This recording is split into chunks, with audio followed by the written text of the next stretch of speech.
Week 14 of the fantasy football season. Here's a few tight ends. I have his sleeper options this week. The first tight end, Juwan Johnson of the New Orleans Saints. Now with Taysom Hill out for the season, that tight end position definitely opens up, even though Taysom Hill, he was playing all over the field for this New Orleans Saints team. And we know they're depleted in the receiving room. Chris Olave still out, possibly out for the season. And also Rashid Shaheed, he's been out multiple weeks, and we know he's out for the season as well. So Juwan Johnson now, I think he's going to step into a little bit of an expanded role. And the last couple of weeks, he's actually been decent, 8 or more fantasy points the last 2 games in PPR leagues. And versus the Falcons, in that game, 2 catches, 22 yards. Week 11 versus the Browns, 3 catches, 30 yards, and a touchdown. And Week 13 versus the Rams, 5 catches, 36 yards. So the targets have definitely gone up over the last few weeks here for Juwan Johnson. And now, obviously, with Taysom Hill out for the season, I think we're going to see more work come his way. So definitely a sleeper option, available 93% of fantasy leagues. Next tight end, Grant Calcaterra of the Philadelphia Eagles. So Calcaterra out there, 99% of fantasy leagues. Dallas Goedert, he hasn't practiced so far in the early going this week, and I don't believe he's going to play in this game. So Calcaterra step into the starting lineup, and so far in games where he's had expanded roles this season, Week 6 versus Cleveland, 4 catches, 67 yards. Week 7 at the Giants, a catch, 5 yards.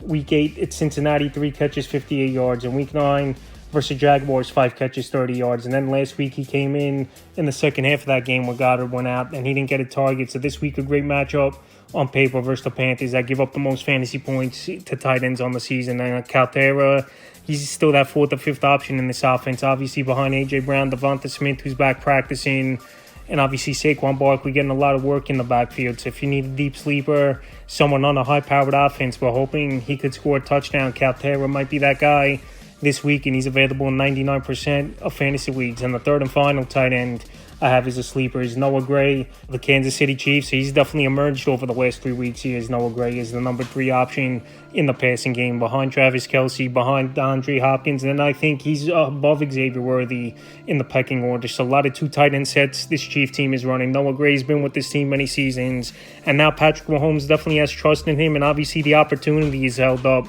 this season with a lot of injuries. Hollywood Brown, Rashee Rice, Juju Smith-Schuster missed time, but he's been back. But now Noah Gray getting the expanded role, and he's made the most of it. Week 11 at Buffalo, 4 catches, 23 yards, 2 touchdowns. Week 12 at the Panthers, 4 catches, 66 yards, 2 touchdowns. And Week 13 versus the Raiders, 4 catches, 58 yards. So this week in the middle of the pack matchup versus the Chargers, I think he could go out there, he could exploit them a little bit. And like I said, the last 3 games, he has 4 touchdowns as Noah Gray. So he's a big target. He's been a good route runner, and Mahomes definitely trusts him. So that's a few tight ends I have as sleepers for Week 14 of the fantasy football season.